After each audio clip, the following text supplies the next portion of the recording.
Hello friends, Priya Sri ஷைனுக்கு உங்களை எல்லாரையும் welcome பண்ணுறேன். இன்றைக்கி நாம் காலிஃப்ளவர் பட்டாணி கிரேவி எப்படி செய்யலான்னு பார்க்கலாம் வாங்க. அதுக்கு ஃபஸ்ட்டு காலிஃப்ளவரை நல்லா குட்டி குட்டியாக கட் பண்ணிவிட்டு அதை சுடுதண்ணியில் போட்டு எடுத்து வச்சுக்கோங்க. ஏன்னா அதில் இருக்க நம்ம குட்டி குட்டி புழு இதெல்லாமே நமக்கு தெரியாது இல்லையா, அதனால் அதை ரிமூவ் பண்ணுறதுக்காக எடுத்து வச்சுக்கலாம்.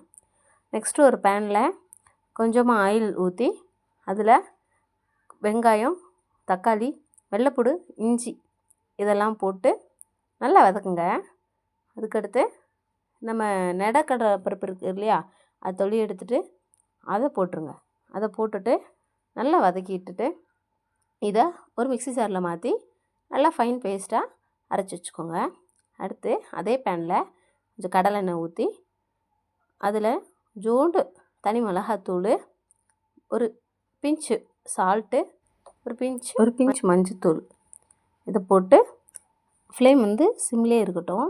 இல்லைன்னா இந்த மிளகாத்தூள் என்ன ஆயிரும்னா கறியிரும், அப்புறம் நம்மளோட ஃப்ரை நல்லா இருக்காது. அதனால் ஃப்ளேமை நீங்கள் சிம்லேயே வச்சுக்கோங்க. அப்போ தான் அது டேஸ்ட் கொடுக்கும். இப்போ இது எண்ணெயில் லைட்டாக இதாகவும் ஃப்ரை ஆகவும் இப்போ நம்ம வேக வச்ச காலிஃப்ளவர் இருக்கு இல்லையா, சுடுதண்ணியில் போட்டு வச்சுருந்தோம்ல, அந்த காலிஃப்ளவரை இதில் ஆட் பண்ணிக்கோங்க. ஆட் பண்ணிவிட்டு அதை நல்லா ரோஸ்ட் பண்ணுற மாதிரி சும்மா ஒரு 2 செகண்ட்ஸ் அதை அந்த மசாலாவோட கோட்டிங் ஆகிற மாதிரி கலந்து மட்டும் விடுங்க. காலிஃப்ளவரை நீங்கள் சுடுதண்ணில் போட்டு எடுத்தால் போதும், ஏன்னா இல்லைன்னா குழஞ்சி போயிடும் நம்ம இந்த மாதிரி பண்ணும்போது. அதனால் இதை நல்லா அந்த பொடி ஒட்டுற அளவுக்கு ரோஸ்ட் பண்ணி ஒரு இதில் எடுத்து வச்சுக்கோங்க.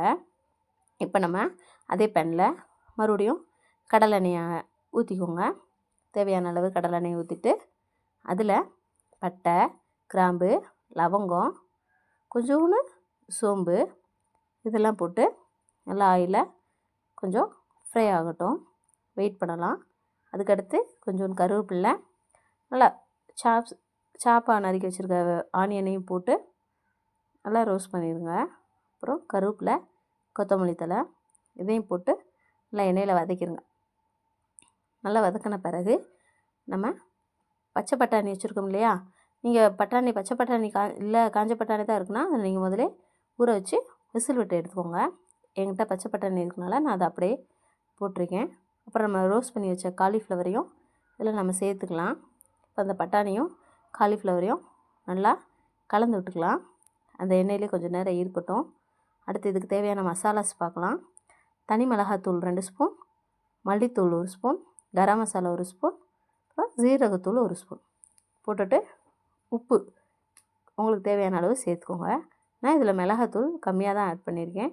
உங்களுக்கு காரம் வேணும்னா இன்னும் 1 ஸ்பூன் ஆட் பண்ணிக்கோங்க.